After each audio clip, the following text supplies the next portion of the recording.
Hey, good morning, everybody. It's Hump Day. It's November 17th. Sorry about that. Today's the big day. We got the FOMC meeting announcement today. So they had the 2 days of meetings, and today at 11 o'clock Pacific Standard Time, the FOMC statement will be released, and about 11:15 Pacific Standard Time, Janet Yellen will give her announcement of where things are about the meeting and stuff.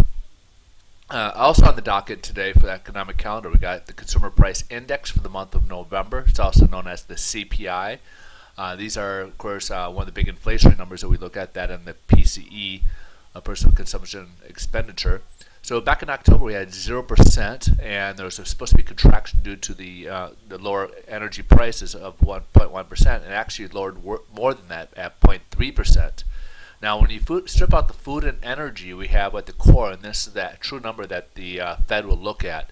So in October, we had 0.2% growth or increase in inflation, and expectation was supposed to be, again, 0.2%, but it was only 0.1%. So inflation's very much under control. If anything, there might be some concerns of possible deflation. So those are a bit of the concerns. Stock market's currently up. It's kind of, after a huge day yesterday, the big swings in there, as we indicated, start off really slow because of the Russia stuff going on in Russia and the oil prices coming down, and then all of a sudden it goes way up to like about over 200, and finally the Dow, of course I'm talking about the Dow, and finally lands at minus 111.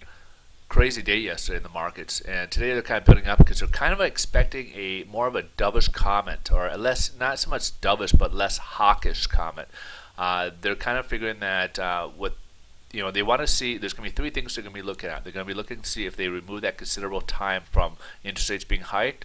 They're going to be looking at see if there's any mention of the oil prices coming down, and also with the what Russia did with the ruble yesterday. So they're going to be looking for those comments on those three categories, and so pay attention to those when they come out later today.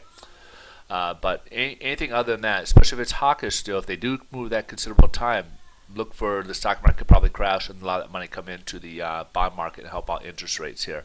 So speaking of interest rates, we're down only about one, so really no factor in the pricing today, 1 basis point, and so there's really no change in the interest rates today as of yet. But again, there could be a lot of volatility after the Fed gives their announcement later this morning.